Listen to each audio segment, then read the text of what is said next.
All right, we are back. Thank you for being here with us this weekend. It's been a fun, intense, informative time at Writing in the Dark, and I'm very honored to be here with the architect of Writing in the Dark, author of the Writing Handbook himself. As many of you know, a experienced master storyteller, and I just wanted to thank everyone for being here with Tim. If you have any questions, please do drop them in the chat. All right, and welcome back, Tim. Thanks for having me back. Of course, of course. All right, yes, hello, Joe. Hey, Den, Jennifer, Laszlo, all right. So I know I have one question from back before any of this began, and we were first approached by your literary agent, I suppose. Well, what was the genesis of the idea for the Writing in the Dark writing guidebook for horror authors? Well, when I first started out writing, I was reading Lawrence Block's fiction writing column in Writer's Digest. And I found that so valuable, so much more so than any class I ever took. And that led me to start reading his books on writing. And over the years, I would just read everything I get my hands on. About how to write articles, how to write books. And then there was a period where I would only read a few select ones that were recommended because I started writing my own stuff. But as the years go by, I would write as I was teaching, I would start having these kind of insights or ideas. So I start writing some small articles here or there, and I just really enjoyed writing about writing. I found that not only was I helping people, but I was understanding my own writing so much better. And eventually, I hoped that I'd learned enough that I could go ahead and put a book together. And it just seemed like doing one about horror writing, brought together the three things I do: teaching and my love of horror, and then writing. Right on. Okay, cool. Well, we do have a question here from Den, who I think it's a twofer here. Let's see. Den says, Tim, what was the first horror story you remember reading? That's the first part. And is there any that still freaks you out when you think of it? I don't know if I remember the very first horror story I ever read. One of them that really sticks out, I had an anthology. You can't see it, but right next to me is my little bookshelf of most influential books in my life. And one of them is an anthology for kids called Monster Tales. And there's a story in it called Wendigo's Child by Tom Monteleone, who I had no idea who he was when I was a kid. And I read this thing, and the last image, I really love the story, but that last image just really was so chilling and just stuck with me so much that I've never forgotten it. And years later, when I got to know Tom, I was able to go ahead and have him sign that, tell him the story. He said lots of people of my generation read that story and had the same kind of effect and told him about it. But I had him sign that book, so it's one of my most treasured possessions. Go track down Monster Tales and read Wendigo's Child. One constant throughout the weekend is hearing from authors. Basically, a lot of people started writing when they were 10, 8, or even 4 or 5 years old. It seems like that was sort of the formative time for a lot of the creativity that was happening, and it's continuing to happen. So that's very interesting. Yes, and again, anybody else with questions or comments, drop them here in the stage chat. So I think people asked about reading lists earlier, and I'm not sure if you've addressed that before, but you suggested this anthology for young readers. Do you have any other books that you recommend people read to get a feel for what you feel is a good introduction to the writing craft of horror? Not textbooks necessarily, but just some of your favorite fiction. Right. I mentioned Tom a minute ago. The Borderlands series that he edited is a great one, because the whole idea was to kind of push the boundary on what dark fiction was. And so any of those I think are really good to read. David G. Hartwell's two massive collections, Descent into Darkness and something, something, something. What's the other one? They're out in the other room where I go check. But those are great big giant surveys of horror, and they're really good. I'm really, really looking forward to the Valancourt book of world horror that's coming out here in just a bit, because they have like searched the world for writers whose work has never been translated in English before. And so I think this is awesome that, hopefully there'll be like really cool ways of approaching stories, different like tropes that people use. So I'm really looking forward to that one too. All right. Excellent. Okay. For those of you who are watching the last presentation, Lisa did say just now that she sent me the slides. They're in my email. I will get them up for you momentarily.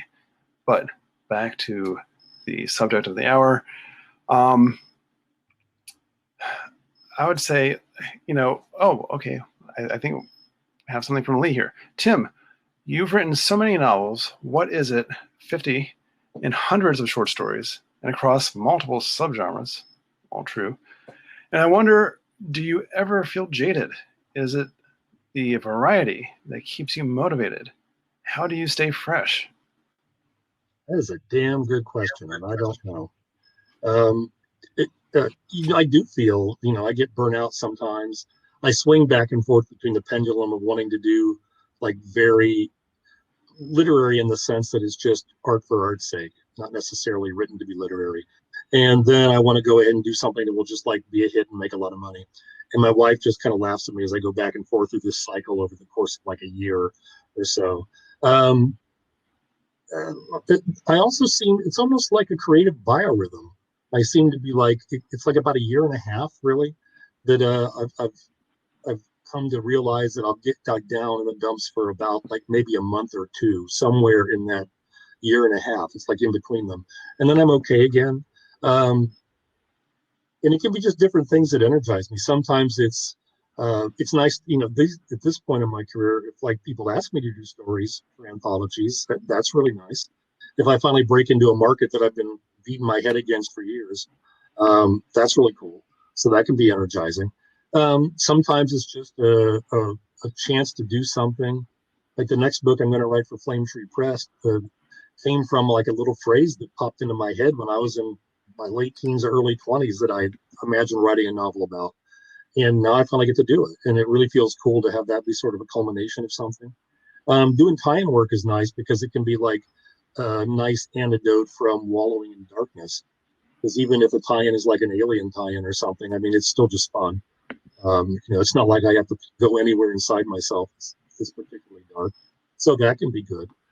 Taking a break between, or switching between a novel, a short story, or an article, going back and forth between the forms helps. So I do that. It helps tremendously when I read all my reviews, as many as I can find, because it's nice to hear people say good things about your work. And I'm lucky I tend not to get too many bad ones. I don't know what that means. Maybe I'm not taking enough chances. We should work harder to piss people off. But it's good to see. I want to see if what I tried to do had the effect that I wanted, or if it had a different effect. And I find reviews like super useful. And so if I can see that what I tried to do worked, or somebody has a real cool insight that I can use moving forward, those things kind of energize me. Being part of the community with everybody. I mean, I know people, at least on Twitter, have been talking about the horror community kind of being a trash fire or whatever. Sometimes on Facebook, they talk about that. Things flare up, but I've been part of the horror community for like about 30 years now. And it's really just so supportive overall. And I think I'll work harder on it, Lee. I'll work as hard as I can. That'll be the next thing. My next project, I'll turn evil. I'll become the supervillain of horror. But having all the support from everybody helps. Just knowing you're not alone. I mean, seeing people who share stories, like in Brian Keene's session today, he was talking about what it's like to weather storms in a creative life over a certain amount of time, and I've weathered my share. It's just nice to know that people can do that. So all these things help me. Okay. Though. Also, I tend to suffer from depression anyway. I'm what a therapist called a high functioning dysthymic, which means I always have low grade depression going on, and if I'm not careful, it'll slip into high grade depression. And so if I know this, I know that I'm like one of those cartoon characters with the brain cloud over their head all the time. And I know not to give it any more power than that. I mean, I know that it's kind of like emotional weather. And so that helps. If I do start to get down on myself, not only do I have certain coping skills and everything, but I also know that it's temporary. I know it will pass. And it may not be a lot of fun. It's like having a migraine or something, which I suffered from today. She finally got rid of it a few minutes ago. So that helps too. I mean, knowing what those feelings are and not giving them any more power, over me than they deserve, I guess. They should have.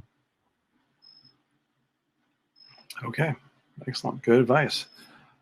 We have other questions in here from, let's see, Jennifer says, Tim, you and several other guests here, Mike Arnzen, Lucy Snyder, Heidi Ruby Miller, have all been faculty at Seton Hill University. Can you speak to the program there? What would it would be of value? Who would you recommend the MFA for? Or are there affordable online classes that we can take? Thank you. That's a good question. I'm not sure about the affordable online classes. I know individual writers offer classes, and they also offer like coaching sessions and feedback sessions. And, whether that's affordable or not kind of just depends on, who the person is and how much money you have and all that. They should be easy enough to find. I mean, I just wander through writers' websites to see writers that you like or admire and see if they offer any kind of coaching or any kind of classes. I did teach at Seton Hill for 9 years. Got to be a point where for a while there were fewer students, and I got down to having like only one that I could have, and it's like a 5-hour drive to get there.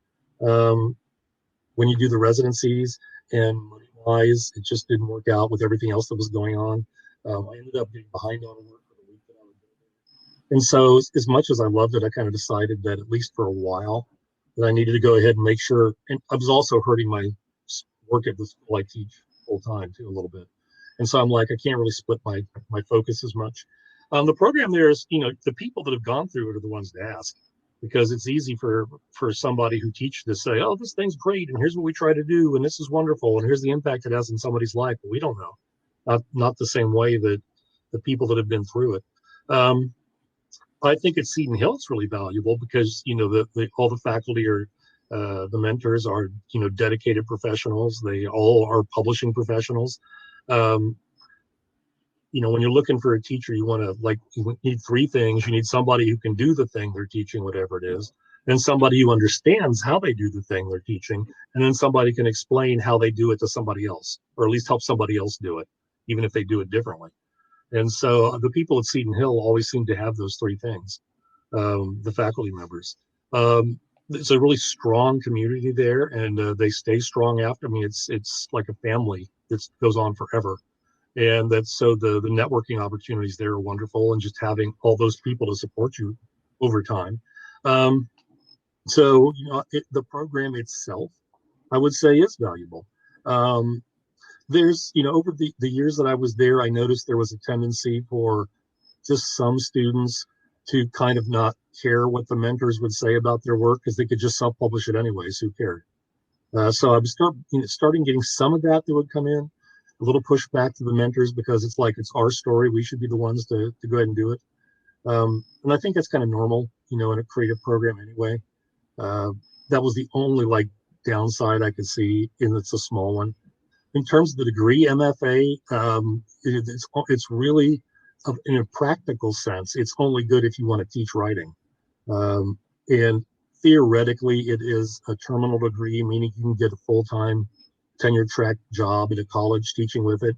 In reality, that time passed probably 30 years ago. 30 years ago, there were few MFA programs. Now there's a zillion of them because they make money.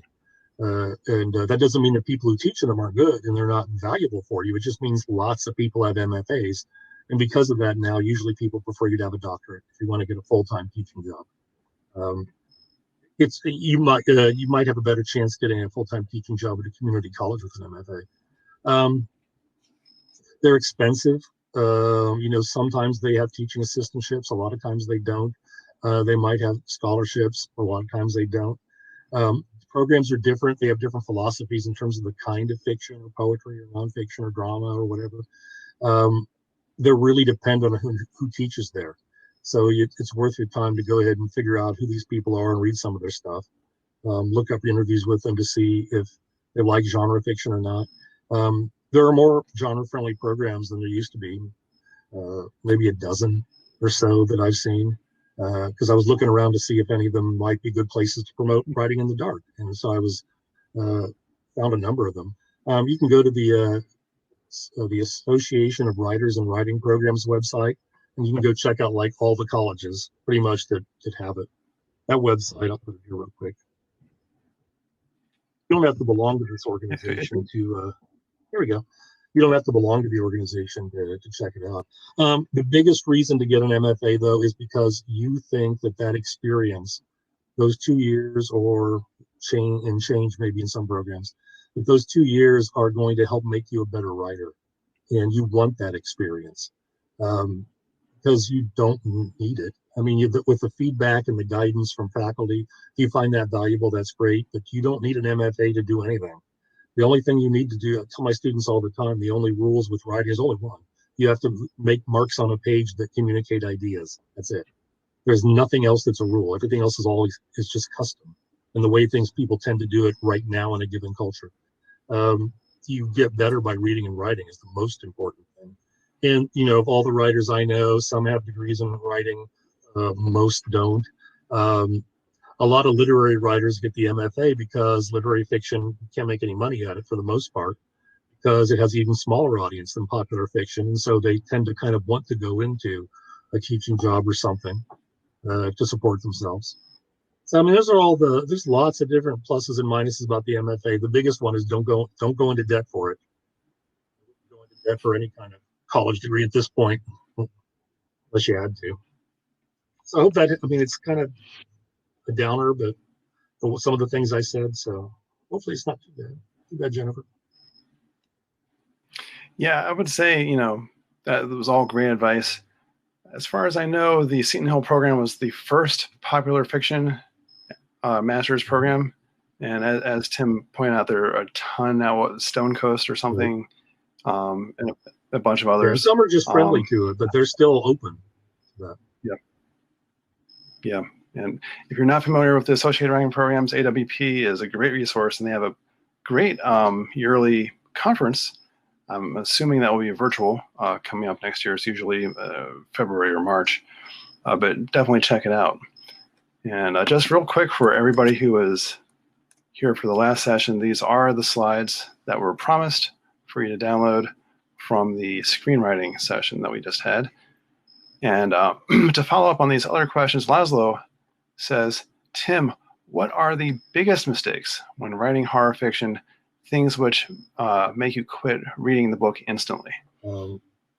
Honestly, sometimes the reason why I quit reading the book instantly is I'm reading it too late at night and I'm tired. I can't process the language. And I'm also a very moody writer. Sometimes I'll start reading something and I'll think I'm not ready for this right now for whatever reasons. And then I come back and read it later. But one of the things that I see a lot in fiction, I've mentioned this elsewhere during the weekend, is that people are so influenced by movie and TV shows that they write their stories like they are a passive observer of them, as opposed to putting themselves in a character's place. So they don't write with an immersive point of view. And I think in horror, that's super important, because if you're trying to evoke emotion, you're trying to get people to experience fear or experience it alongside your character, you really can't do that if you're just sitting in a chair watching images on a screen. I mean, film has all kinds of things, shadow, lighting, color, music, special effects, camera angles, all kinds of ways to tell stories that we don't have in fiction. But we do have the thing that no other technology has, which is, it's the immersive point of view. And I think that that's one of the most important things we can do. It's like back when photography came along and all the realist painters were, now what the hell do we do? Or when movies came along and people on Broadway were like, now what the hell do we do? And so, painters started doing surrealism and all kinds of other things. Broadway realized that big musical spectaculars that are live and you can feel the energy, is something that movies can't do and still can't do. So they rely on that. The immersive point of view is one of the things that fiction does, maybe the big thing that fiction does that nothing else does yet. And so I would say that is the biggest mistake. The other mistake, even if somebody's doing immersive point of view, is they don't have any characters have emotional reaction to shit that happens. Some monster will jump out in front of them, and then they won't ever say, like, describe the fear or the physical reactions, whatever they have. Or if they do, they describe it like 3 paragraphs later after the monster's gone. I'll say, someone's, Bob was terrified. And I'm like, yeah, 3 paragraphs back, he was terrified. What's happening now? So, I mean, those kind of things, they all come down to the immersive point of view. I'm a big believer in that. Okay. More great advice here. Excellent. I did miss this one question from Rocky, who asked a very specialized question. What thoughts do you have about balancing the teaching of writing with being a writer? How do you shift between the two? It's one of the biggest struggles that I face, getting better given course assignments, but still. Okay. Yeah, I've just never had a trouble doing this. All my life, I would move from one thing to the other thing and be able to focus on it as I do. I suspect I might be ADD on some level, but with a high, what they call executive function. So it's like the best of both worlds. I get really bored. I mean, I was thinking the other day that I have not had a 9-to-5 job for 30 years, and I can't imagine sitting in the same damn place. Although I guess now I am kind of, but it's still not as bad as, literally sitting in the same damn place doing the same damn thing all day long. I like the fact that my day's broken up into different little pieces. I do miss getting out into the world, like Lisa was talking about. You got to get out, you got to experience stuff. My brain feels starved for input because of this. I'm just not out in the world as much, soaking as much in. But all that helps. And everything kind of feeds into everything else. And when I get sick of one thing, I get to do the other thing. And so, I just keep going. It helps because, that one of the things that helps me as a writer is I can make decisions fast.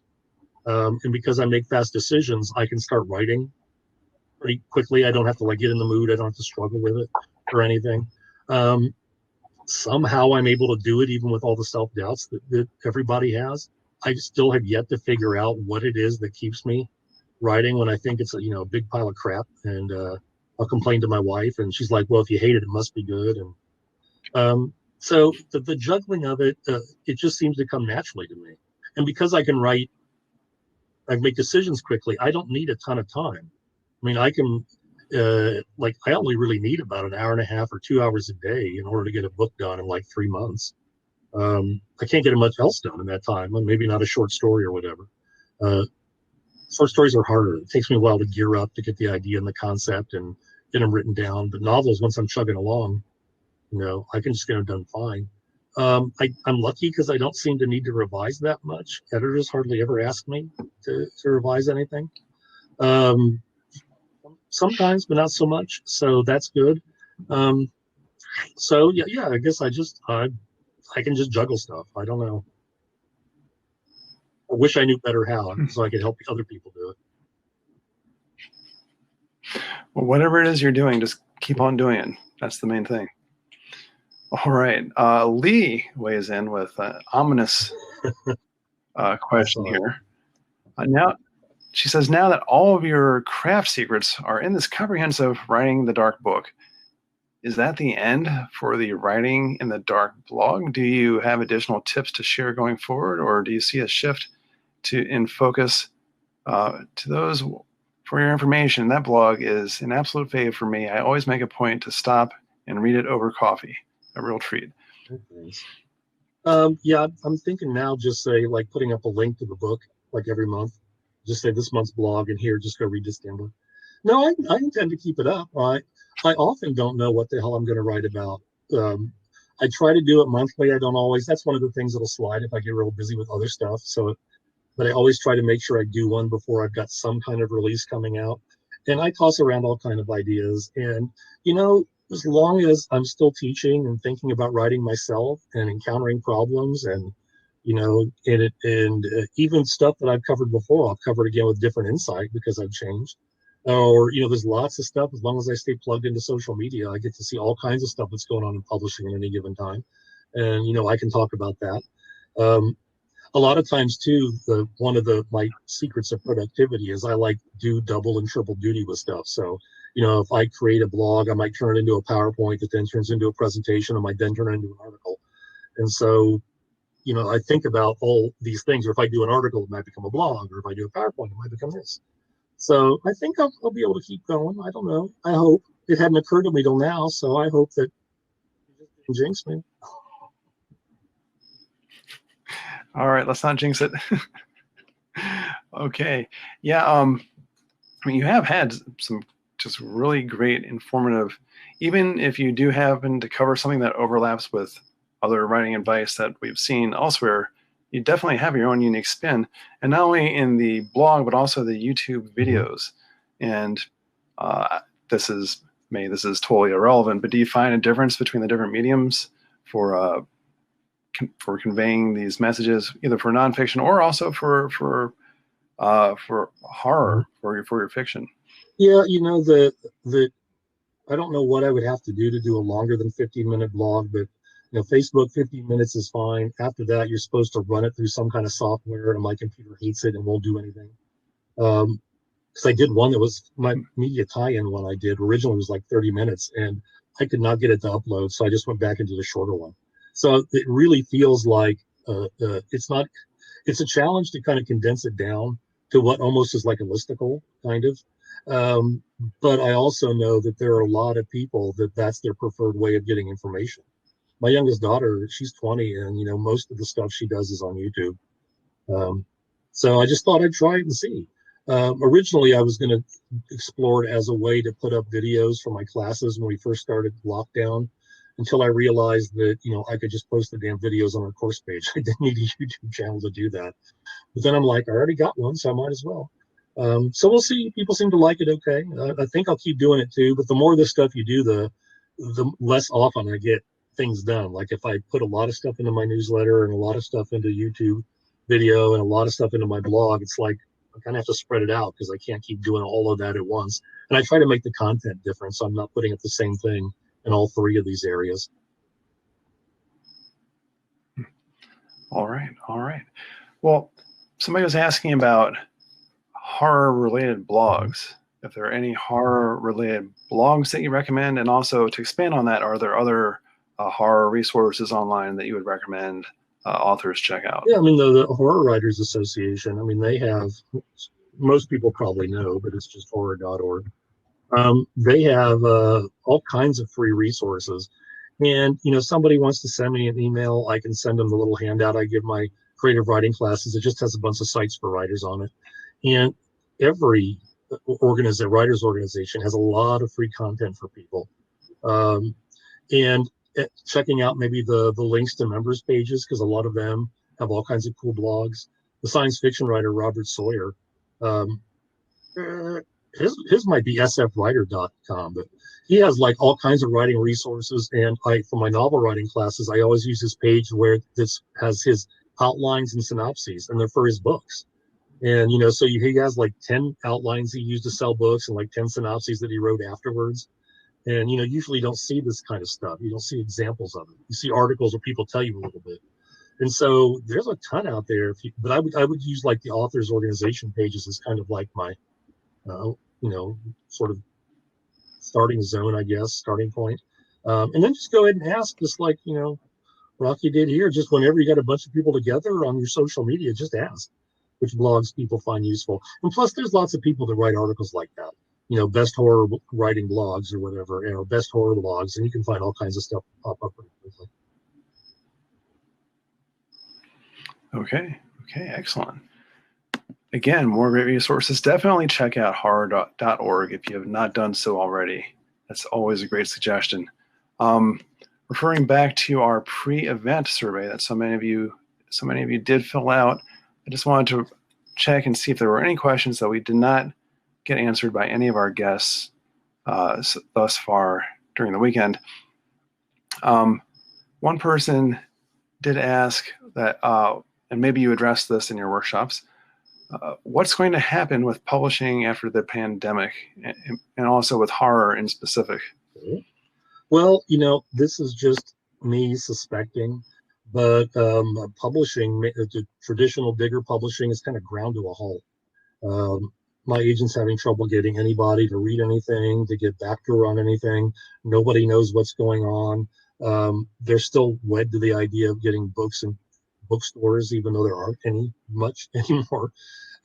What I've observed is that the small press is just chugging away like nothing happened.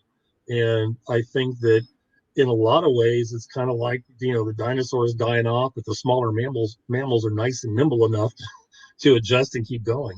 I mean, the small press doesn't need bookstores. I mean, the small press knows how to find their market and reach out to it. They have all kinds of ways of marketing. The technology has allowed them to be on a level playing field pretty much in terms of reaching an audience and the product that they produce, the quality of it. So I don't know what's going to happen.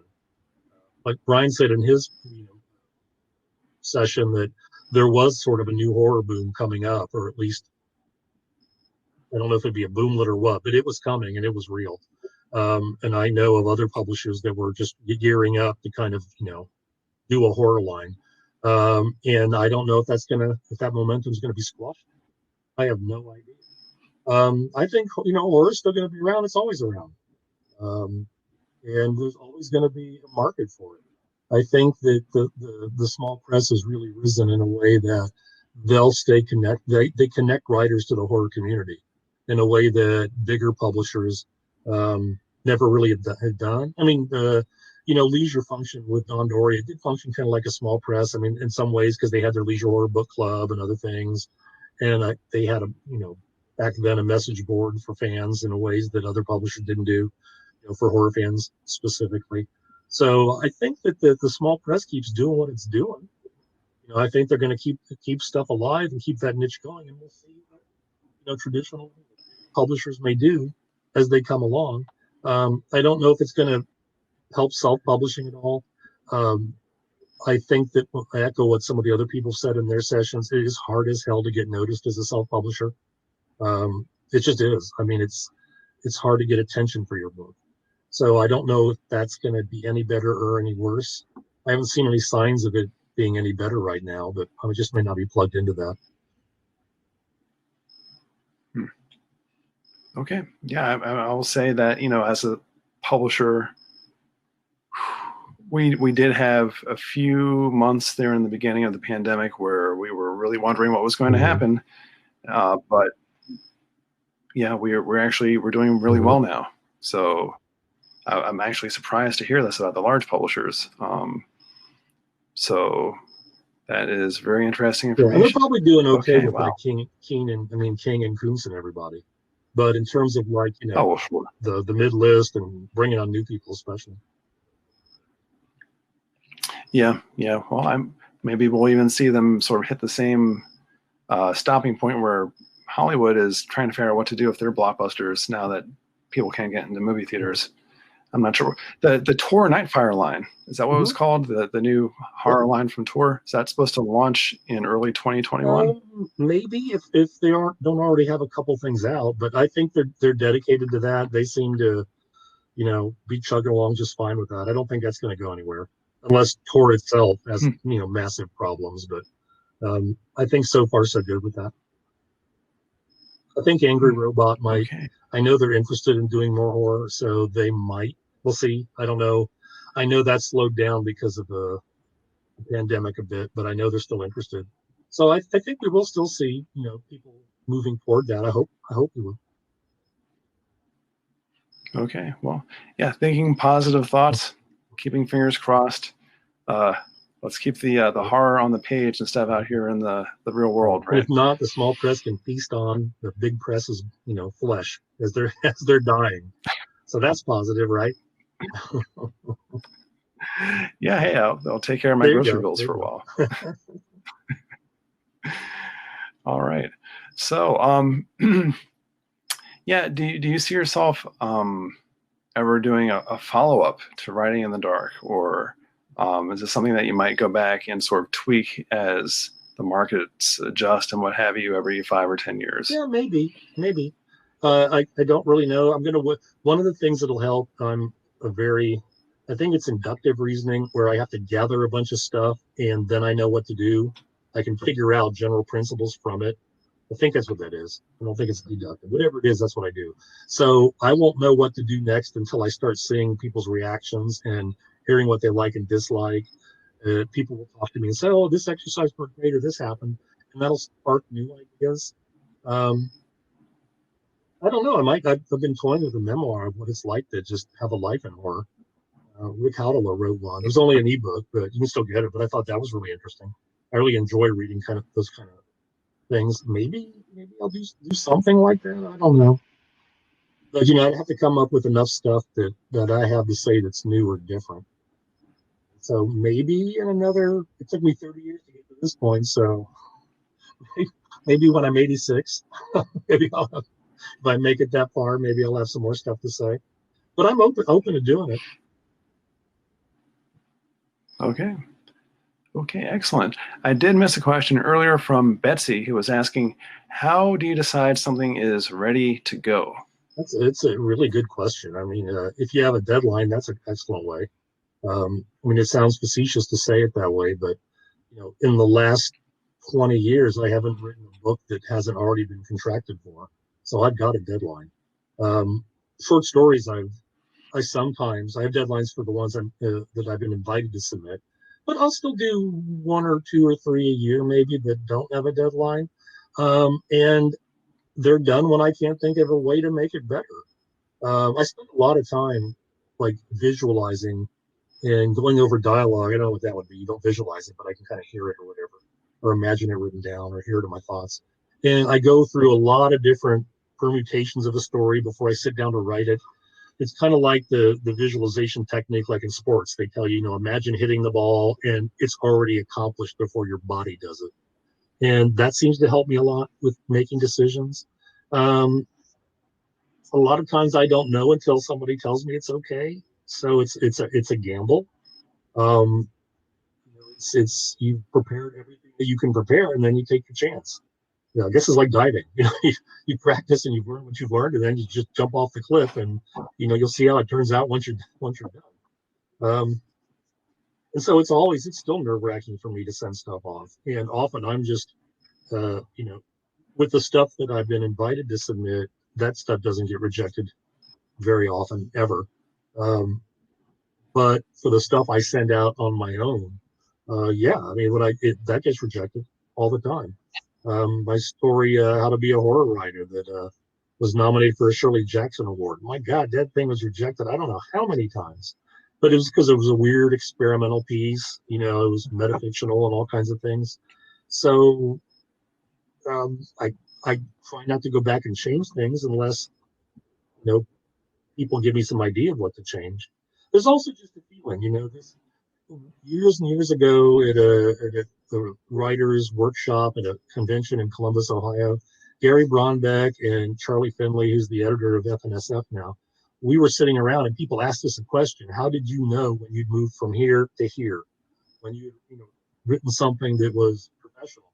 And we shocked ourselves because we told the same exact story. We didn't know this about each other. It's when we wrote something so we knew it was good and we stopped because we were afraid of screwing it up. And in all of our cases, we sat back down and finished it. And that was, in all of our cases, our first professionally published short story, too. So I guess there gets to be a point, at least when I feel like this thing is finished. Sometimes I feel like I get to the point where it's like, okay, this is how close I didn't get this time. And that's it. It's like I shot the arrow and it didn't hit the bullseye. It hit the target over here a little bit, and we'll see if that's good enough or not. I don't know. I really don't know. I hope that helps. Those are just kind of like ways that I kind of go about doing it. Listen to that, not to get like Christian biblical about it, because that the concept of the still small voice, they talk about being like the Holy Spirit or God or whatever. I think we have that inside us in terms of just our human psychology, if nothing else. And I think that, once you get to a point where you can not only create good work, but recognize good work, because we can recognize it as a consumer, but it's like we can watch a football game, but we can't run out in the backyard and do those things. There's still a long process, and then when those things kind of eventually can kind of come together, I think you kind of know when something's done at that point. Okay. So have you ever had? Do you ever feel that somebody comes back to you as an editor or an agent and says, well, maybe this isn't really done just yet, or this is done, but we'd like it done a different way? How do you resolve that? It doesn't happen very often. So, I'm pretty lucky that way. It has occurred a couple times. At Wizards of the Coast, I had an editor. She was new and it was her first book. And she told me that fantasy novels shouldn't have humor in them. And I was like, what? And so I wrote her boss who edited books for me before, and I knew a little bit. And he gave me some really good advice, which was, just find your way to fix it, which I already knew about. But to find out what made her say that. And what I've learned is that people will identify something that's bothering them about a manuscript, but they can't say even professional editors, they can't say why it's bothering them. And so it's like, okay, she said it shouldn't contain humor. So what is it about the humor that may be bugging her? And I decided that the two humorous characters I put in maybe were just a bit over the top. And so I just softened. I took out a couple of the jokes they did and softened some, and she was fine with it at that point. I've learned over the years that a lot of times revision is almost like cutting a diamond. As long as if you can figure out the right thing to do, you don't have to throw the whole thing out and start over. Often it takes very little, maybe because I'm just such a lazy reviser because I hate it. I like creating stuff. I don't like working through it forever. There's that old phrase that, after a point, you're just washing garbage. You're not changing the essential nature of it, no matter what you do. But I have been surprised at how little, if you can figure it out, that's the trick, but how little you need to do to fix things to please some editors, most editors. I have had problems with media tie-in stuff when I did the Kingsman: The Golden Circle tie-in movie novelization. The editor and I were both given different scripts and we didn't know it. So when she got my draft, she was like, what the hell's this? And so she gave me her script and then I rewrote the book. And this never ever happens. It's like once in a million years. The director's like, no, he's got to come out to Hollywood and see this movie and because make sure he knows everything. And so they flew me out just for a day to sit and watch this movie. I had to take notes, and by hand. And it took 6 hours or more to watch the movie because they stopped every few seconds for me to write everything down. And then when I got back, I was like, now what do I do? I have 3 different versions of the story. So I slapped together all my favorite parts pretty much and added in a few things. And then they were happy. But that's the only time I had to literally write 3 versions of a novel for an editor. And I had to do it within a certain deadline. So that was a little rough. So hopefully, I don't know, we'll see. Maybe now that I've said this, I'll jinx myself and I'll end up having to do multiple revisions of books, but I hope not. Yeah, no, those experiences are always really exciting. I know when I was doing the National Lampoon Animal House tie-in, they told me they refused to let me work on it, refused. And then I arrived at the World Horror Convention. I was up for an award and all this stuff was going on. I get there and there's a message on the hotel phone. John, you have to finish writing this by the end of the weekend. I said, oh, really? And everyone is listening. These things, they're stressful, sure. It pays really well. It's fun. You get to do something different. It gets you out of your, if you're stuck in a rut or whatever. If you don't like doing these things for other people, you might not want to do it all the time, but it's interesting. They keep it interesting. And it's very different. I mean, you're a hired hand more than an originator of stuff. And so you really have to realize the high collaborative nature of that kind of stuff. And because otherwise you'd be fighting with editors and fighting with people at the studios or whatever all the time. And you'll never get another gig again if you do that. No, absolutely not. Well, as we start winding down here, I was wondering, going back to the source of this entire event, the Writing in the Dark book, if you could just advise people to read one part of the book, if they could only read one part to really get going with their writing, what would it be? Probably the what I would give them would be the appendices at the questionnaires at the end. The one that's the pain Ah, questionnaire, and I don't know, is there, everybody laughs when writers do this. I used to laugh, but I honestly don't remember everything that's in it at this point. It's been like a year and a half since I wrote it, I think. But I think there's another one. Is there another one in there about how the character deals with like stress and conflict and stuff like that? I think there's two questionnaires that do that, and I think that those kind of things are more important than anything. We need to know for any fiction. I tell people all the time, it doesn't matter anything else about your character, including their gender. You need to know how they solve problems, how they react to obstacles. Do they do it themselves? Do they go straight into it? Do they seek help from other people? Do they seek help from authorities? Do they run away? Do they manipulate other people to do it for them? Because that tells you what they'll do with anything you throw at them in a story, and that will help you write your story. Their hair color is not going to help you write the story. And then you also, for a horror story, you need to know they react to all kinds of pain: mental, emotional, physical, spiritual, short term, long term, all kinds of things, because that has a huge impact. It's like with TV series, like in Star Trek. I mean, these people should be like in insane asylums by all the weird, mind blowing stuff that's happened to them. They should have all kinds of PTSD. Um, and people often in horror, they don't do that. Like somebody's like revisiting the place of a trauma they went to 20 years ago, and they're not like suffering from PTSD when they get there, and they should.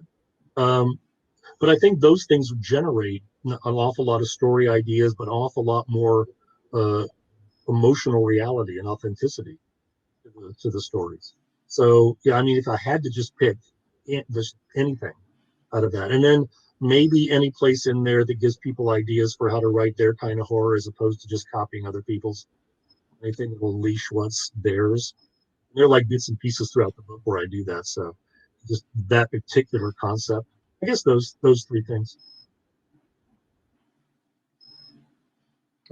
okay, excellent. Yeah, with that, in terms of from the publisher perspective, a lot of the good feedback we have gotten has been related to those surveys in the back, in particular the pain questionnaire, and I think that's a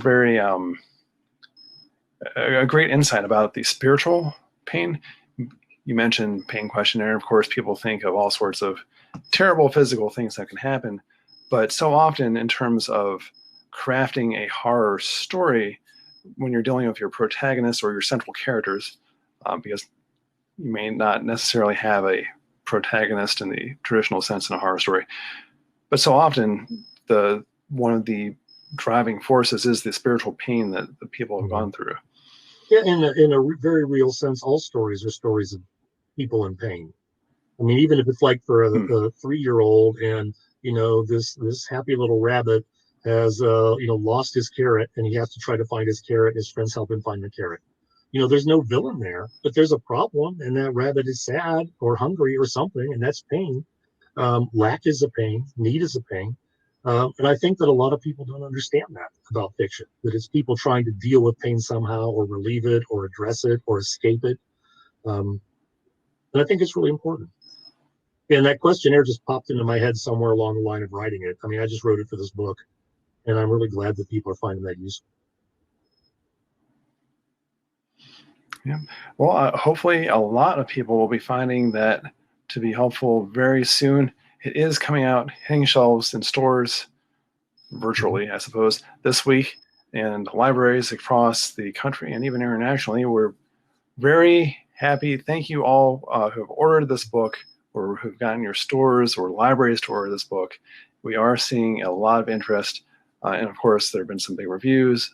And thank you, Tim, for not just for being here tonight and all of the work that you've put in this weekend. You've been tireless and very thoughtful, but also for all the work you've done to help people in the scene by sharing your wisdom.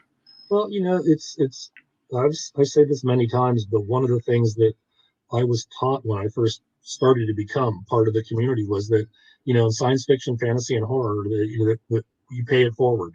And I have seen people honor this for 30 years. And I'm just glad that it's, I get to do that now. Yeah, absolutely. Well, I hope that you have all gotten a little something this weekend out of this event. Definitely check out the links that were shared previously for the Dropbox with the files to all the different versions of the Writing in the Dark guidebook, the PDF, the EPUB, the Mobi file, also the slides that Tim has shared with us, the 6-month book publicity planner that we have offered to you here. That's also, again, free of charge in the expo area. And also, again, this has been just such a fantastic weekend behind the scenes. There's always some sort of fire to put out or what have you, but you've been a great audience, and we really appreciate you being here with us. And yes, I see. Oh, yes. If you want to keep in touch with Tim, check out his email right there. Dropped it in the chat for you. Thank you, Den. Thank you, Rocky. Lee, thank you also. Ken, thank you so much. Brian Hatcher, yeah, glad you were able to be here with us. And Red. Wow, what a great crew. So, yeah, I think hopefully you have some next steps, those of you who are in the workshop, in terms of working on your stories or taking what you've learned to your other work. And those of you who are not in the workshop, we hope that you've gained something from all the different experts we had compiled here for you. Laszlo, yes, thank you, Laszlo, as well, and Randall. Glad to meet so many of you here this weekend. And speaking of meeting people, I think we're going to be starting our last final networking session here momentarily. If you have not tried out the networking sessions, you can just jump on over to the networking tab there. They'll ask if you want to allow access to your camera and mic. You'll have to do that to enter. But then I think prior to actually connecting with somebody, you can disable the camera if you don't want to be on screen. So we hope to see you there.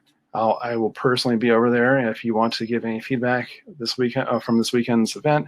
If you do not want to do that face-to-face, that is totally cool. We will be sending out a post-event survey that is completely anonymous. It's built on blockchain technology. Nobody can figure out who said what. So you can give us your honest feedback. Okay. Any parting words, Tim? I hadn't prepared any parting words.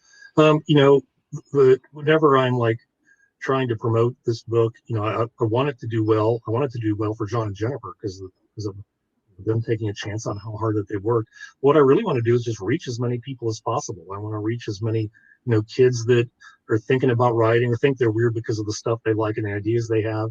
I want as many people who've always dreamed of writing and maybe just couldn't do it, couldn't bring themselves to do it, or afraid to do it, or thought they haven't had the time, or feel like they need permission. So if you like the book, please let people know about it. I really want to try to do as much as I can to help as many people as I can, and I can use your help to do that. Excellent. And I mean it when I give you my email. You're welcome to contact me anytime. If you need something and I'm too busy for it, I'll tell you that I can't do it right now, or I'll get to it as soon as I can, or whatever.